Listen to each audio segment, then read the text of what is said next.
Дорожный фонд боюнча эми мындайда Сокулук районунда, урматтуу жетекчилер, ошол деген Сокулук тиги Бишкек Ош трассасында Асыл Баш айыл өкмөтүнө бара турган жол бар да. Ошону бир нече канча жылдан бери жасалбаган, 10 жылдан ашкан бир жолду, кичинекей бир 3 километр жолду канча жылдан бери жасалбай жатышат да. Александровка айыл өкмөтүнүн жасап, ошол Асыл Башка баратылган жол боюнча эми мага аксакалдар чалып атышат да. Ушуну бүтүрөбүз деп жетекчилер улам жылдырып атышат. Баштадыңарбы, эмне болуп атат? Маалымат барбы сизде? Азыркы сиздерге сунуш салып жаткан өкмөттүн тескемесинин негизинде 605 миллион сом кошумча бөлүнүп жатат. Ушу жол фондунун тиешелүү каржы булактарынан. Бирок сиз айтып аткан жол быйыл ал акчага жазалбайт, кийинки жылга сөзсүз киргизгенге. Сиздин аты жөнүңүз ким? Дүйшөбаев Алмаз Жанышбекович. Алмаз Жанышбекович, сиз же маалыматты билбейсиз, же азыр сиз жаңылып алып бул маселе эмки жумага жылат. Анткени деген мен чалсам, эмки келе жаткан жумада баштайбыз деп ошо ДДХ-дыңар айткан болчу. Жок, эгерде планда каралса сөзсүз бүтүрөбүз быйыл. Сиз эми маалыматты билбей туруп эмне андан жооп берип атасыздар? Мен азыр так маалыматты. Данияр Мекович, бул эмне деген жетекчи? Жактан на местах бирди айтып атасыз, сиз башкача айтып атасыздар.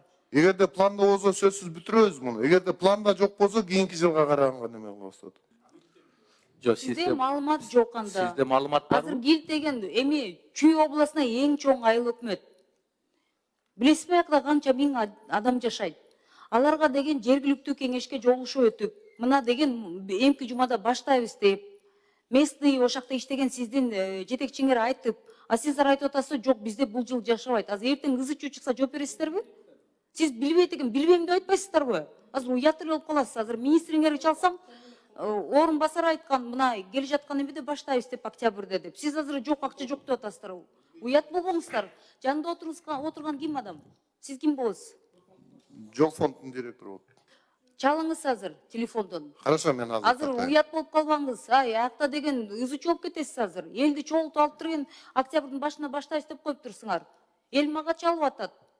Өткөн чакырышта Сокулуктун депутат болчусуң, ушуну сурап бер, биздин кызыбызсың деп. Эртеңси күнү азырден сиз акча жок деп атасыз. Эгерде быйылкы планга киргизсе, Эгерде эмес, вы либо некомпетентны, либо сейчас вы добьетесь, что ваш 600 миллионов на следующий год останется. Уят болбоңуз. Хорошо. Тактап туруп азыр мына 2 мүнөт биякта суроо берет депутаттар. Тактап Рахмат, бериңиздер. Эльвира Жылкина, рахмат. Анан урматтуу чакырылгандар. Бул кандай? Министрдин орун басары бир маалымат берип атат. Бияктар деген жок, эмки жума деп атасыздар. Макул, мен жыйынтыкталган Эльвира Жылбековна. Ошондон келгениңерде эгерде силерде маалымат болбосо, онун көрөк жооп бербей эле койгула. Себеби иш планына кирген болсо биз карап беребиз дегенбиз менен кирбей калса эртең уят болуп каласыздар. Ошондуктан бул жерде жооп берип атканда этияттык менен Данияр Бекович, азыр маалда отурган 9 депутат отурат. 9 депутаттын любой берсе, бул суроосуна жаңылса, эмки жумага жылдырып кетет.